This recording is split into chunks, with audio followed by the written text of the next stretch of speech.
अब ये phase transition के दो न्यूमेरिकल्स हैं तो एक जैसे ही तकरीबन, लेकिन आप प्रैक्टिस कर लें, अगर आ जाते हैं तो अच्छी बात है, नहीं तो मतलब कर लेने में कोई हर्ज नहीं है। अच्छा, calculate the entropy changes in the melting of 1 gram of ice at 0 degree centigrade in calories as well as SI unit. Latent heat of fusion of ice जो है वो 80 कैलोरीज पर ग्राम गिवन है। Ice को convert करना है liquid में। Formula क्या है हमारे पास, delta SF entropy change of fusion, ठीक है। फिर डेल्टा HF की वैल्यू क्या है, delta HF divided by TF। TF जो है वो फ्यूजन टेम्परेचर है, मेल्टिंग पॉइंट आइस का 0 डिग्री सेंटीग्रेड, उसको 273 में कन्वर्ट किया, वो लिख दिया केल्विन में। Delta HF Latin heat of fusion of ice जो है वो 80 कैलोरीज पर ग्राम दी हुई है। पर ग्राम मीन्स ग्राम इन्वर्स 1 वही। तो ये हमारे पास एक तो सिंपल से ही आ गई, एक सिंपल न्यूमेरिकल ये भी आ सकता है, उसको कन्वर्जन ना करना पड़े। लेकिन अगर SI यूनिट में कन्वर्ट करना है तो पहले कैलोरीज को जूल्स में कन्वर्ट करेंगे, ग्राम्स को किलोग्राम में कन्वर्ट करेंगे। अब 1 कैलोरी बराबर होता है 4.184 जूल्स के। तो अगर आप 80 कैलोरीज लेंगी तो ये 80 से मल्टीप्लाई हो जाएगा, फिर उसके बाद ये कैलोरीज की भी यूनिट आएगी इन्वर्स 1 में और ये जूल्स आ जाएगा।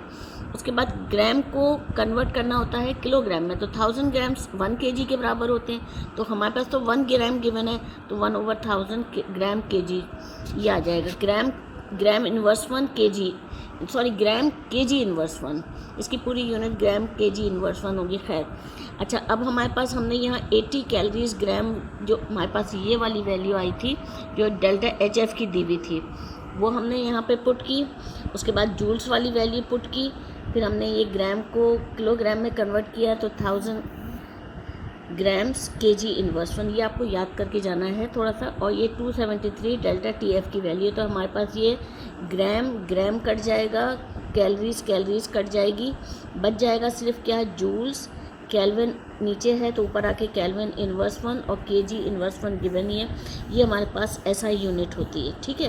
एक न्यूमेरिकल हमारे पास यही है। सेकंड न्यूमेरिकल में भी हमारे पास तकरीबन ऐसी ही चीज़ है। उसमें हमारे पास दिया हुआ है, calculate the entropy increases in the evaporation of 1 mole of water at 100 degree centigrade इन। अब हमें क्या करना है, लिक्विड को वेपर्स में कन्वर्ट करना है, ठीक है। यहाँ पे हमारे पास जो है वो लिक्विड को वेपर्स में कन्वर्ट करना है। Liquid is converted into vapours, ये अब हमें देखना है। अच्छा, अब 1 मोल जो है इसको पहले हमें ग्राम में कन्वर्ट करना है, क्योंकि CGS यूनिट जो है वो तो ग्राम में होती है। तो हम लिखेंगे मोल की वैल्यू क्या होती है, mass in grams divided by molecular mass of water. Water का मॉलिक्यूलर मास 18 होता है, तो मास कितना आ जाएगा, 18 ग्राम आ जाएगा। 1 मोल तो आपको पता है 18 ग्राम होता है। 1000 डिग्री सेंटीग्रेड ये बॉइलिंग टेम्परेचर है, तो ये हमारे पास हो जाएगा 373 केल्विन। अब डेल्टा HV की वैल्यू 540 केल्विन ग्राम इन्वर्स 1 ये गिवन होती है। डेल्टा SV निकालना है, तो delta entropy change of vaporisation is equal to enthalpy of heat of latent heat of vaporisation divided by boiling point of water.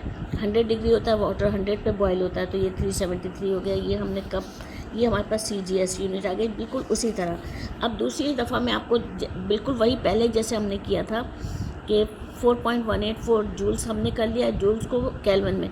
बस अब हम यहाँ क्या करेंगे, हम इसको कन्वर्ट नहीं करेंगे उसमें ग्राम में, बल्कि हमारे पास 18 ग्राम पर मोल, मॉलिक्यूलर मास क्या है, ग्राम पर मोल, तो ग्राम पर मोल ही रहने देंगे। और उसके बाद 370, तो हमारे पास क्या हो जाएगा, ग्राम कट जाएगा, कैलोरीज कट जाएगी, और 109.03 जूल्स केल्विन इन्वर्स 1 ये ऊपर जाके मोल इन्वर्स 1, ये हमारे पास SI यूनिट हो जाएगी। तो ये दो न्यूमेरिकल अगर टाइम मिल जाए तो प्लीज़ कर लीजिएगा।